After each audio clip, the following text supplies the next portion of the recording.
be kind and show empathy, because there are a lot of people who are going through a lot of really stressful things. It's really quick and easy to judge people, but you don't know where they're coming from and what, you haven't walked in their shoes. Exactly. So just try to show compassion and empathy before you judge people too harshly. Oh, look at this. There we go. He's sitting Oh, now. wow. Good boy. Okay. Welcome to My Incredible Little Life. Dealer checking in with you right now.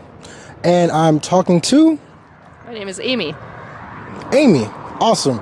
So, have a couple of questions for you. My first question is, how are you doing? And I mean, you can answer this very broad or very passionately, whatever one.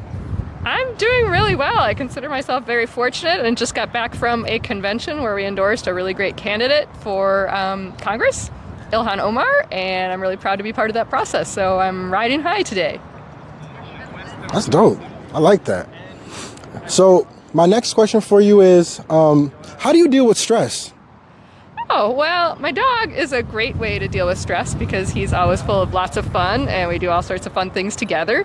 But I also love being outside, no matter the weather, no matter the time of year. And I also love my work. So work is actually not stressful for me. It makes me really happy to do what I'm doing. And so I have a lot of easy ways to deal with stress. Okay. That's very interesting. Would you like to say what you do for work broadly? Sure, Broadly? Sure. I love my work. I'm a human rights lawyer. So a lot of people say, oh, lawyer, that sounds horrible. But working for human rights to advance human rights here in Minnesota and in the United States and around the world is a wonderful thing to do with a law degree. And I feel really fortunate to be working for the Advocates for Human Rights, where I do that kind of work and I've been doing that for 10 years. That sounds amazing. It sounds really amazing. And my next question is, what brings you great joy? But outside, is there anything else outside of that? Oh, sure. I mean, my partner is lovely. We have a great life together. We live right here on the shores of Mississippi in downtown Minneapolis. We love where we live. We love the North Shore of Minnesota, Lake Superior, where we have a cabin. And people bring me joy. It's great that you're out here asking people questions, getting to know people's perspectives and what makes them tick. And so it's really great to have this conversation with you. Man, that is so amazing.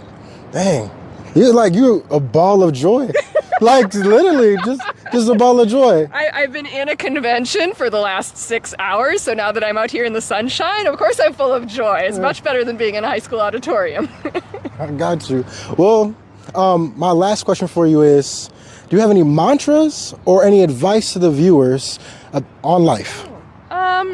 Self-care is really important. Make sure that you're taking care of yourself, and also, to the extent you can, say yes. If there's an opportunity that presents itself, go for it and do what you can. And also be kind and show empathy, because there are a lot of people who are going through a lot of really stressful things. It's really quick and easy to judge people, but you don't know where they're coming from and what, you haven't walked in their shoes. Exactly. So just try to show compassion and empathy before you judge people too harshly, because, we're all going through different things. And if you can show a little bit more kindness, that will go a long way to making our community more humane and more understanding. It's been a great day, guys. Great day. We got another killer out here in a good way. In a good way. Great stuff. So that's all I have for you. Okay. Is there anything that you want to shout out, maybe? Sure. I will shout out to the young people who are here making this YouTube. That's great. Also shout out to everyone who is working in the United States and around the world to abolish the death penalty. We shouldn't be killing people, even if they've done something really horrible. We're all better than the worst thing that we've done. If you think about the worst thing that you've done in your life, you don't want to be judged just for that thing. You're also a son or a daughter, partner, family, friends, and we need to make sure that we treat everyone with dignity, and killing people does not treat them with dignity. So I really encourage people to join the fight to abolish the death penalty around the world, including here in the United States. Thank you very much, Amy. Thank you very much. The first question I have for you is, what is the question? I done forgot the question. Edit that part. No, I got it.